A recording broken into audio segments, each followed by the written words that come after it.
Hello दोस्तों, आपको पता होगा कि जब से डोनाल्ड ट्रंप से मिलके आए जेलेंस्की और उनको व्हाइट हाउस में झाड़ा गया अच्छे तरीके से और भगा दिया गया बिना लंच किए, उसके बाद से वो यूरोप गए। वहां पे जाके उन्होंने अपनी जो भी मीटिंग थी वो की, फिर वो वापस यूक्रेन गए और वहां जाके उन्होंने बोला कि हम अमेरिका के साथ चाहते हैं और जो अमेरिका फैसला लेगी हम लेंगे। उसके बाद अमेरिका ने एक पीस प्रोसेस या सीज फायर का एक प्रोटेक्ट तैयार किया प्लान, उस पर यूक्रेन ने एग्रीमेंट दे दिया।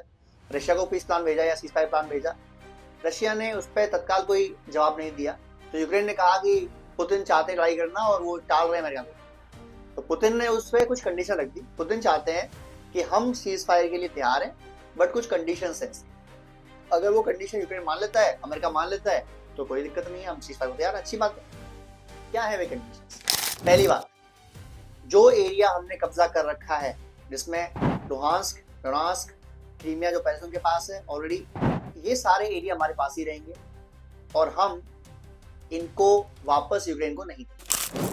दूसरी शर्त, यूक्रेन कभी भी नाटो का हिस्सा नहीं बनेगा, यूरोपियन यूनियन का हिस्सा नहीं बनेगा, ताकि नाटो या यूरोपियन यूनियन कभी यूक्रेन में ना आ सके या रशिया के बिल्कुल सर पे आके ना बैठ सके। तीसरी कंडीशन, कोई भी आर्मी बेस, एयरफोर्स बेस हम यूक्रेन में बनाने की इजाजत नहीं देंगे, चाहे यूएस हो, चाहे नाटो हो या कोई भी हो, हम ये बनाने नहीं देंगे। चौथी चीज, हम शांति डील तब करेंगे जब हमें यूक्रेन के साथ गारंटी देगा कि उसके कोई भी सैन्य कार्रवाई भविष्य में वो रशिया के खिलाफ नहीं कर सकता या ना करेगा। और पांचवी चीज, हमारे पास, हमारे कोने तक, हमारी बॉर्डर तक नाटो नहीं आएगा, नाटो पीछे रहेगा। नाटो एक्सपेंशन अब नहीं होना चाहिए, क्योंकि जब नाटो बना था तो नाटो ने 18 कंट्री थी, उसमें डील साइन हुई थी। तो ये डील साइन हुई थी कि नाटो अब अपना एक्सपेंशन नहीं करेगा, लेकिन नाटो में आज कितनी कंट्रीज है? 30 कंट्रीज है, यानी एक्सपेंशन हुआ है उसका। तो रशिया ने बोला ये नहीं होना चाहिए। बाकी हम एग्री, हमें कोई दिक्कत नहीं है, हम को चाहते हैं कि पीस हो जाए, हम चाहते हैं सीज फायर हो जाए, पर ये कंडीशन माने बिना, पीस अगर हो भी गई, सीज फायर हो भी गया, तो परमानेंट नहीं रहने वाला। बात सही है। अगर आपने डील मान भी ली, 30 दिन का आपने लागू कर दिया सीज फायर, तो ये बढ़ेगा थोड़ी। अगर आप कंडीशन तो बनानी पड़ेगी, नाटो में नहीं हो सकते उसको, रशिया नहीं चल सकता भाई। एग्री तो पुतिन करेगा ना, लेकिन पुतिन की कंडीशन सही है।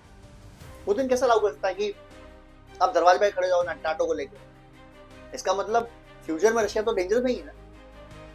नाटो से लड़ने में पुतिन हमेशा हिचकिचाते हैं, क्योंकि अगर नाटो से वॉर होगा तो ये कंफर्म्ड है कि फिर रशिया को भी काफी डैमेज होगा, नाटो को भी काफी डैमेज होगा। ऐसा नहीं कि वो छोड़ देगा नाटो को, लेकिन अगर कोई भी कंट्री पता है उसको कि मेरा हारने का चांस भी 50% है, तो वो लड़ाई नहीं चाहता करना उस टाइम। जब तक कंट्री को ये पता ना होगा मेरे जीतने चांस 90% है, हारने के केवल 5-10% चांस है, वैसे तो वो चाहता ही नहीं कोई भी। लेकिन अगर 10% भी है तो वो रिस्क ले सकता है, बट 50-50 अगर है वो नहीं रिस्क लेता कोई भी, खुद से तो एटलीस्ट नहीं लेता। अगर सामने से लड़ाई आ जाए तो फिर क्या करेगा, जीत सकता है।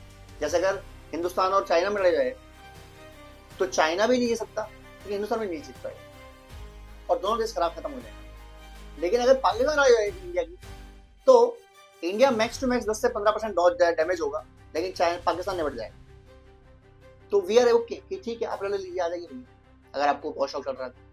लेकिन अगर 50 चांसेस है तो नहीं अलाउ करेगा। तो रशिया कभी अलाउ नहीं करेगा कि नाटो से यूक्रेन नाटो में शामिल हो जाए, यूरोपियन यूनियन में शामिल हो जाए, इसकी फंडिंग हो, वहां से वॉर फंडिंग हो, या फिर एयरवेज बन जाए यहाँ पर यूएस के। क्योंकि अगर एयरवेज बन गया तो फिर रशिया यूक्रेन में हमला नहीं कर पाएगा, ये तो गारंटी है। अगर हमला करता है तो फिर रशिया के साथ अमेरिका की डायरेक्ट फाइट होगी, जिसमें बहुत दिक्कत है।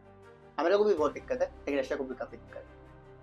तो रशिया नहीं चाहता। रशिया हालांकि चाहता था, खुद चाहते हैं हमेशा से कि यूक्रेन विदाउट आर्मी वाला एक देश बन जाए, जिसमें कंट्रोल सारा यूक्रेन के लोग करें, लेकिन सारी सैन्य जो सुविधाएं होंगी वो रशिया उनके हाथ में ले ले। यूरोप में चाहता है कि यूक्रेन में बना रहे, क्योंकि वो यूरोप की फर्स्ट डिफेंसिव लाइन है। अगर यूक्रेन हट जाता है तो Russia can directly enter in Europe, और पता लगे जब तक अमेरिका आए आधा यूरोप ही निपटा दिया। देश इतनी तरह से है यूरोप, है ना। बहरहाल आप लोग क्या राय है, क्या ये सीज फायर पॉसिबल है, या इस पे एग्री करेंगे ट्रम्प, या क्योंकि ट्रम्प साइको आदमी है, वो आज क्या कहता है और कल क्या कहेगा, दोनों की कोई लेना देना नहीं। बहरहाल आप लोग क्या लगता है, क्या ये पीस होगा, क्या सीज फायर होगा? अगर हाँ तो कमेंट कीजिए, ना तो कमेंट कीजिए, अपनी राय दीजिए, सब्सक्राइब कीजिए, शेयर कीजिए। जय हिंद दोस्तों।